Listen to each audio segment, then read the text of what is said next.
चलो बिस्मिल्लाहिर्रहमानिर्रहीम। Text lecture number 69। अगर तुम लोगों को ये लग रहा है कि आखिरी क्लास है ऑन कैंपस और मैं नहीं डांटूंगा तो ये आप लोगों की भूल है।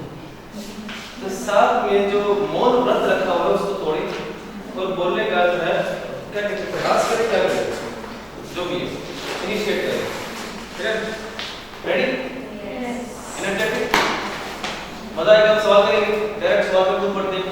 थ्योरी होगी, बोल हो गई है, न्यूमेरिकल की प्रैक्टिस करेंगे। 3 क्वेश्चन जितने जल्दी कर लिए 3 थे 3 बताना कितना? हां पकड़े जाओगे ना ध्यान से। I got your right number तो देखो कौन से थे। हां भाई आप कौन से थे नंबर बताइए मुझे। 18 23 और 24 आपको सेल्स टैक्स का टेस्ट ऑनलाइन भेजा जाएगा। यस, सेल्स टैक्स का न्यूमेरिकल और एक चैप्टर सॉल्व होगा, ऑनलाइन दिया जाएगा और आपने ऑनलाइन भी उसको सॉल्व करना है। यानी जहां भी आप बैठे हैं, हॉस्टल, घर, जहां भी होंगे आप इसको सॉल्व करके भेज देंगे।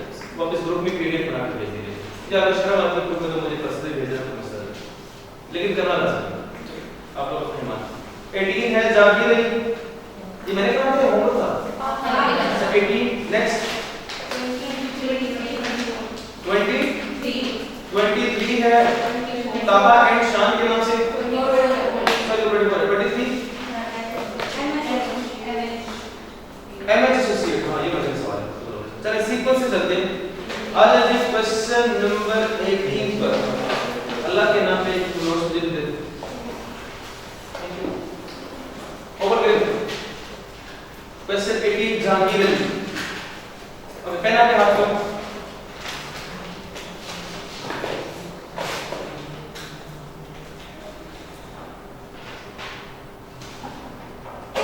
एक बार में पढ़ें। देखिए 17 नंबर का सवाल है 2017 में। अब ये मत कहना कि 16 में 16 नंबर का आया, 17 में 17 नंबर का आया, 25 में 25 नंबर का आया। नहीं, ये वैसे ही भाई वो हो गया इत्तेफाक। एक बार में पढ़ें, हमेशा तरतीब के पहले एक बार में पढ़ा करेंगे। Under the provision of sales tax act 1990 and rules made thereunder, compute the amount of sales tax payable by or refundable to Jahangir Ali and the amount of sales tax to carry forward if any for tax period for 2017। Sales tax carry forward, input tax carry forward की बात हो रही है। Input tax carry forward कब होता है बच्चों?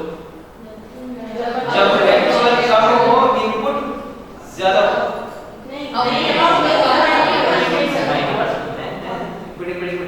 Input lower भी ले लेते, लोअर ले लेते, एक्चुअल का 90% आउटपुट का। तो अगर एक्चुअल 90% आउटपुट जो है वो कम है और एक्चुअल ज्यादा है तो इनपुट टैक्स कैरी फॉरवर्ड आएगा। सवाल पढ़ते हैं। Jahangir Ali is registered under the Sales Tax Act 1990. JA runs multiple businesses. Following information has been extracted for the month of February 2017. Sales भी हुई है और परचेजेस भी हुई है। बाद में अपन पढ़ते हैं सेल्स क्या क्या हुई। Taxable goods exported to Qatar. Exports है कि नहीं? Yes, exports है कि नहीं हुई? Zero rated supplies, zero rated supplies. Export is zero rated supplies. अच्छा मुझे याद था इस क्वेश्चन में की बात करना कि सर आपने सबसे इंपॉर्टेंट जो डिफरेंस का थ्योरेटिकल सवाल होता है मुझे याद करवा दीजिए। डिफरेंस का थ्योरेटिकल क्वेश्चन मैं आपको बताऊंगा। अच्छा उसके बाद taxable goods to registered customers 18% output, taxable goods to unregistered customer 18% plus further tax of 4%। Okay हो गया? चलो मुझे एक बार मुझे दे दीजिएगा, मेरे साथ मैं भी नोट कर लेता हूं, आसानी हो जाएगी।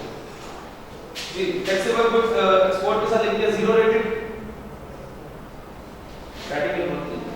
हां रजिस्टर्ड कस्टमर के साथ 18% आउटपुट, अनरजिस्टर्ड के साथ 18% प्लस 4% फर्दर आउटपुट।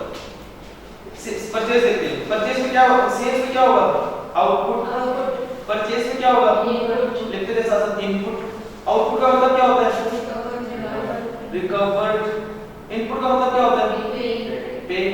ये परचेजेस करना सीखिए। Taxable goods from registered supplier इसमें कितने परसेंट इनपुट होगा, एग्जेम्प्ट गुड्स में कितना होगा, इग्नोर।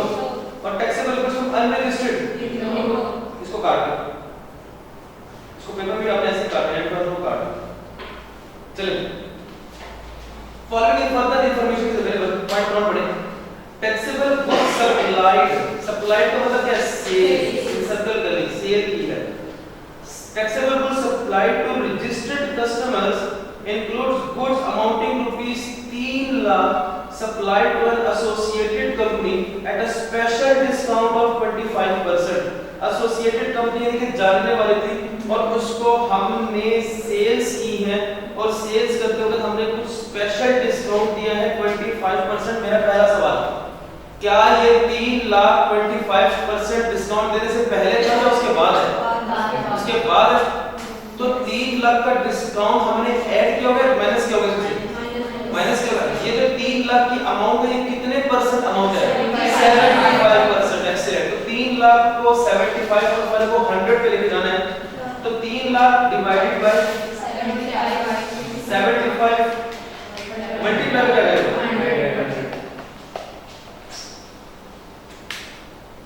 अच्छा दो तरीके. ठीक है, मल्टीप्लाई 100 कर दिया. करके कितना आ रहा है? 4 लाख. और अमाउंट कितनी यहाँ पे? 3 लाख. कितने का डिस्काउंट किया गया था? 1 लाख. तो हम ट्रीट कितने पे जो है हम वो आउटपुट रिकॉर्ड करेंगे?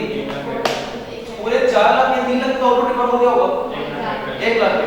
तो बेहतर नहीं है कि मैं मल्टीप्लाई बाय 100 करने के बजाय मल्टीप्लाई बाय 25 करूं? करके देखिए कितना आ रहा है. मल्टीप्लाई बाय 25 कर देते. ये क्या मतलब हुआ? यानी जो वो अमाउंट है जो स्पेशल डिस्काउंट दी गई, तो मैंने अमाउंट भी कौन सी निकाल ली? स्पेशल डिस्काउंट वाली. स्पेशल डिस्काउंट वाली. तो एक तो बजाय इसके कि मैं 4 लाख निकालूं फिर उसमें 3 लाख माइनस करूं, डायरेक्ट 1 लाख निकाल के इस 1 लाख को सेल्स में ऐड करेंगे. सेल्स में टैक्सेबल सेल्स में ऐड करेंगे और जो टोटल टैक्सेबल सेल्स होगी उस पे आउटपुट कितना रिकॉर्ड करेंगे? 18%. तो इसकी ट्रीट हुई है 3 lakh divided by 75 multiply by 25 direct 1 lakh पे आ गया. पेपर में भी आप ऐसे ही कीजिएगा, आपका टाइम बचेगा और आंसर भी एक्यूरेट आ जाएगा. Point number 2, taxable goods purchase. अब परचेजेस की बात हुई फ्रॉम रजिस्टर्ड सप्लायर. रजिस्टर्ड से परचेज की कितनी थी हमने? 3 मिलियन. उसमें क्या क्या आता है? Goods worth rupees 3 lakh 20 lakh purchase from Akram limited who was blacklisted on 25 Feb blacklisted on 25 Feb due to issuance of flying invoices, fake invoices. Fake invoices की वजह से एक बंदे को ब्लैकलिस्ट कर दिया गया था. हमने उस ब्लैकलिस्ट बंदे से परचेजेस 3 लाख 20 हजार रुपए की. मुझे बताएं हमें ये करनी चाहिए कि नहीं करनी चाहिए थी? नहीं करनी चाहिए थी. तो क्या करें? 3 मिलियन में 3 लाख 20 हजार क्या कर देंगे? माइनस करेंगे. माइनस करेंगे. लिख दें साथ लिखें ट्रीटमेंट्स की. Less from taxable purchases rupees 3 million. 3 million से माइनस करें. सेकंड पढ़ें bullet point. Goods purchase from Z8 traders amounting rupees 30,000. Z8 traders did not declare this amount in its tax return. इसका मतलब did not declare this amount in its tax return for the month of Feb. भाई हमने purchase किए, seller ने cell किए, seller ने अपने return में शो नहीं करा. हमने परचेज हमें इनपुट माइनस करेंगे तो होगी. तो इस 30,000 को क्या करना है? देखते हैं लेस फ्रॉम टैक्सेबल परचेजेस. अब मैंने कहा था वो जो आपने पढ़ा था सुबह इनपुट टैक्स माइनस वो सबसे प्रोडक्ट्स के सारे इसमें वही साथ. तीसरा पॉइंट पढ़ें. A new machine purchased for rupees 5 lakh which was commissioned into operation during Feb 2017. बताएं मशीन पर 5 लाख मशीन पर इनपुट टैक्स मिलेगा कि नहीं मिलेगा? यस 5 लाख मशीन पर इनपुट टैक्स हमें मिलेगा. तो इसके साथ लिखते हैं नहीं इनपुट टैक्स साथ लिखते हैं @ 8%. बस इनपुट टैक्स @ 8%. चौथा point office equipment of rupees 2 lakh. इससे पहले 2 lakh office equipment of rupees 2 lakh purchased for the warehouse. 2 lakh की परचेजेस जो थी वो हमने वेयर हाउस के लिए की. अब मुझे बताइए क्या इस 2 लाख की परचेज वेयर हाउस के लिए की थी इस पर इनपुट मिलना चाहिए या नहीं मिलना चाहिए?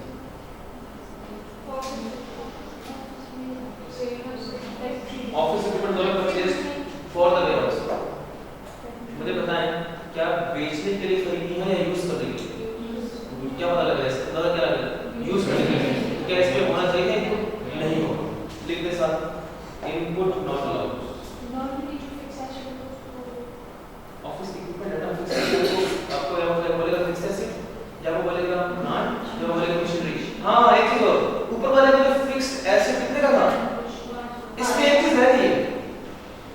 कौन पिक करेगा? बताएं, जिसका कांसेप्ट स्ट्रांग होगा तो हाजिर दिमाग वाला पिक कर लेगा। ये 5 लाख की एक इनपुट रहेगी, फिक्स्ड एसेट पे इनपुट मिलेगा, लेकिन 5 लाख की एक और इनपुट भी है। भाई साहब उसने ऊपर पॉइंट 2 में क्या बोला है? Taxable goods purchase from supplier include, इसने परचेज में इंक्लूड किया तो परचेज में से माइनस करेंगे, टैक्सेबल परचेज में से माइनस करेंगे और अलग से फिक्स्ड एसेट पर इनपुट रिकॉर्ड करेंगे। कोई ख्याल से point 3 line goods placed, placed होता है एज अ सिक्योरिटी रखवाना, गिरवी रखवाना। Goods placed with the bank were sold by the bank in an auction for ₹8 lakh. हुआ क्या? हमने एज अ सिक्योरिटी बैंक के पास कुछ गिरवी रखवाई थी और बैंक के नोटिस 99 में बेच दी। द नॉर्मल सेलिंग प्राइस कितनी थी? 10 लाख। बैंक वालों ने कितने की बेची है? 8 लाख। अब मुझे बताइए इस को मैं अब सेल मानूं या ना मानूं? पहले सेल होगी कि नहीं होगी? होगी cell.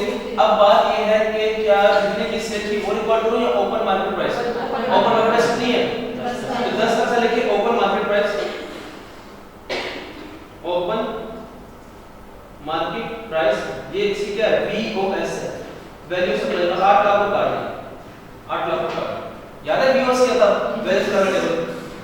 Okay, point number 4, excess of input tax और output tax brought forward from January, यानी ब्रॉट फॉरवर्ड इनपुट टैक्स कितना? 1 लाख 10 हजार और रेट ऑफ टैक्स कितना? 18% 24% पर।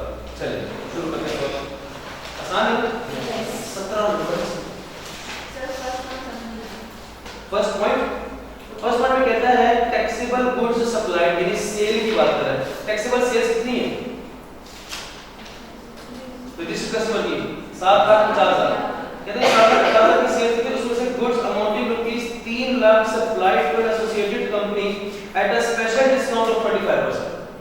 देखिए जो ऊपर 7.5 लाख है उसमें 3 लाख ऐड है। अब हमने कहा कि ये 3 लाख नहीं ऐड होना चाहिए, ये 3 लाख 25% डिस्काउंट देने के बाद आया, स्पेशल डिस्काउंट है, नॉर्मल नहीं है। तो हमने ये अमाउंट है 75%, हमने कितनी लेनी है? 100%। ये 3 लाख कितने परसेंट अमाउंट आई है? 25% डिस्काउंट देने के बाद आया। तो 25% डिस्काउंट देने के बाद जो अमाउंट आई थी वो 3 लाख थी, उसको हमने टैक्सेबल सेल्स में 7.5 लाख में 3 लाख ऐड किया हुआ है। जबकि लॉ सेल्स टैक्स एक्ट कहता है कि इन रियलिटी आपको 100% अगर स्पेशल डिस्काउंट दिया है तो फिर 100% अमाउंट को ऐड करें। अब जब मैंने 100% कैलकुलेट करी, दो तरीके हैं बस। देखिए आप प्लीज आप लोग देखिए, ये 3 लाख कितने परसेंट अमाउंट है? 75। इसको मैंने मल्टीप्लाई किया 100 तो कितना आ गया? यानी सेल्स दी कितनी की? 4 लाख, डिस्काउंट कितने का दिया?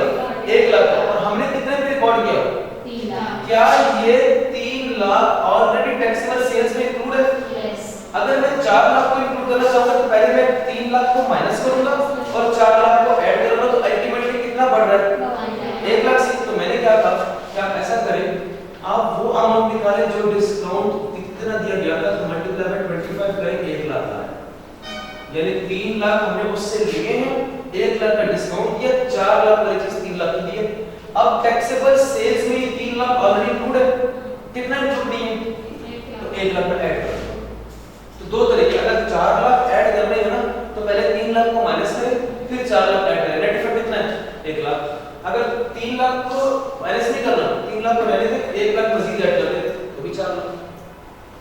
देखिए तुम्हारा समझ नहीं बात आगे बस चलिए अब सॉल्व करते हैं।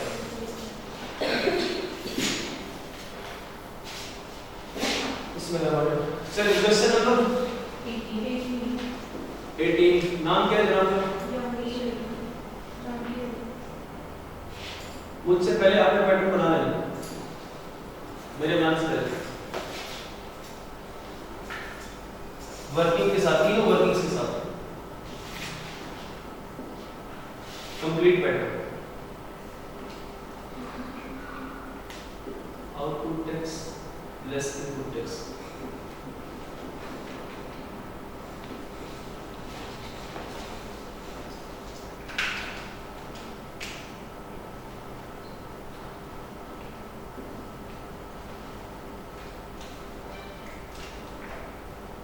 याद रखिएगा एक्चुअल में कुछ ऐड भी होना है,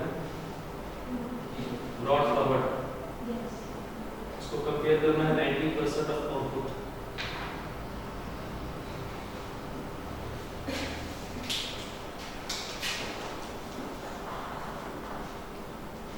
जो भी आंसर आएगा उसमें ऐड करना है, लेस करना है। लेस यस, क्या लेस करना है? इनपुट टैक्स ऑन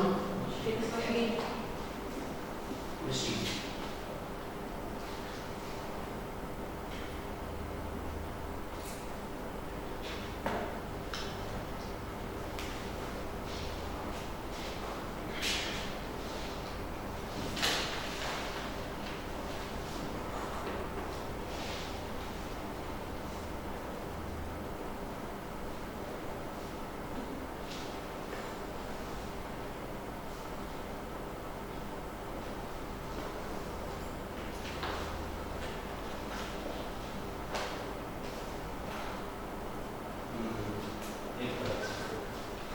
चलिए आप बनाएंगे।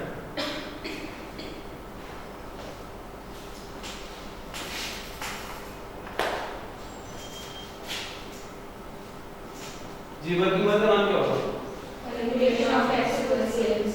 Calculation of taxable sales.